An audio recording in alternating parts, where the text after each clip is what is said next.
Hello বন্ধুরা, আসসালামু আলাইকুম। আশা করি সবাই ভালো আছেন। আজকে আমি আপনাদের সামনে স্পার্ক পপ 7 এর আনবক্সিং এবং রিভিউ দিব। আসলে এই ফোনটার পারফরমেন্স কেমন হবে এবং গেমিংয়ের জন্য কেমন হবে সবকিছু এই ভিডিওর মাধ্যমে বুঝতে পারবেন। অবশ্যই ভিডিওটা সম্পূর্ণ দেখতে থাকুন এবং আমার চ্যানেলে নতুন হয়ে থাকলে অবশ্যই চ্যানেলটা সাবস্ক্রাইব করে রাখবেন এবং পেজ থেকে দেখে থাকলে অবশ্যই পেজটা ফলো করে রাখবেন। তো চলুন আর দেরি না করে আজকের ভিডিও শুরু করা যাক।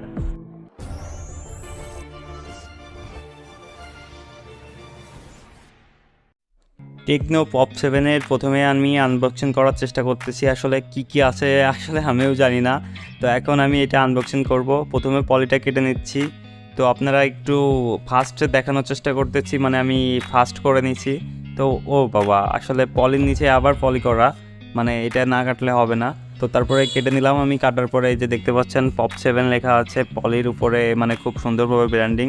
তারপরে একটি ওয়ারেন্টি কার্ড এবং একটি কাভার। তারপরে পেয়ে যাচ্ছে একটি কেবল এবং একটি চার্জার। তারপরে এবার ফোনটা অন করা যাক। আসলে এই ফোনটা আমি অন করে দেখবো আসলে এটার পারফরমেন্স কেমন এবং এর কোয়ালিটি কেমন। এই ফোনটার বডিটা যা করছে তা খুব শক্তপোক্ত এবং হাতে খুব ভালোভাবে গ্রিপ পায়। এবার বলা যাক এর ফিচার নিয়ে। টেকনো পপ 7 এই ফোনটার ডিসপ্লে সেকশনে রাখা হয়েছে 6.6 ইঞ্চি IPS LCD ডিসপ্লে, যার PPI 277। আসলে এই ফোনটার ডিসপ্লে সেকশনে যা রাখা হয়েছে আমার কাছে ব্যক্তিগতভাবে খুব ভালো লাগছে ডিসপ্লের সাইজটা। এবং এর ক্যামেরা সেকশনে রাখা হয়েছে ব্যাক ক্যামেরাতে 5 মেগাপিক্সেল এবং ফ্রন্ট ক্যামেরাতে 8 মেগাপিক্সেল। সাধারণত সবাই ফ্রন্ট ক্যামেরার ছবি যেটা তুলে তার থেকে কিন্তু সেলফি ক্যামেরাতে সবাই ভালো ছবি তোলার চেষ্টা করে। তো এই জন্য আসলে এই ফোনটাতে 8 মেগাপিক্সেল দেওয়া হয়েছে ফ্রন্ট ক্যামেরাতে, তো যেটা আমার কাছে খুবই ভালো লাগছে। এবং এটাই অ্যান্ড্রয়েড 12-এর সাথেই লঞ্চ হয়েছে। তাছাড়া এই ফোনটার ব্যাটারি সেকশনে রাখা হয়েছে 10 ওয়াটের চার্জার এবং 5000 ব্যাটারি এম্পিয়ার। এই ফোনটার প্রসেসর সেকশনে রাখা হয়েছে মিডিয়াটেক হেলিও A22, একটি 12 ন্যানোমিটারের প্রসেসর এবং এই দামের মধ্যে যথেষ্ট পরিমাণে ভালো একটি প্রসেসর।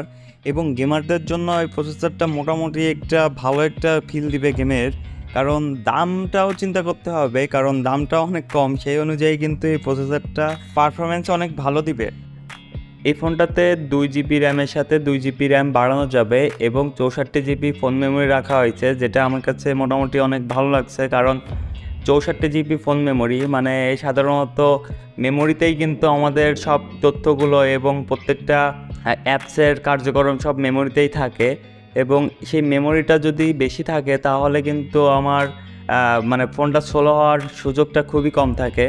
এবং আমার কাছে মনে হয়েছে 2GB আরও বাড়ানো যাবে, সেটাতে অল্প কিছু কাজ হয়, মানে 4GBর কাজ তো হবে না, কিন্তু তারপরে যেটা হয় সেটা কিন্তু যথেষ্ট পরিমাণে ভালোই হয়। তো সেই অনুযায়ী আমার কাছে মনে হয়েছে 9690 টাকায় যথেষ্ট পরিমাণে ভালো একটি ফোন। তাছাড়া এটার ফিঙ্গারপ্রিন্ট রয়েছে এবং ডিজাইনটাও লুকিংটাও মোটামুটি অনেক ভালো, হ্যান্ডি এবং খুব শক্তপোক্ত একটা ফোন। অবশ্যই ফোনটা যদি নিতে চান তাহলে অবশ্যই আমার সাথে যোগাযোগ করতে পারেন, ডিসক্রিপশনে নাম্বার দেওয়া থাকবে। এবং আমার শোরুমে ভিজিট করতে পারেন। আমার শোরুমের ঠিকানা বাগারপাড়া মহিলা কলেজ মার্কেট এবং শোরুমের নাম শিকদার.com।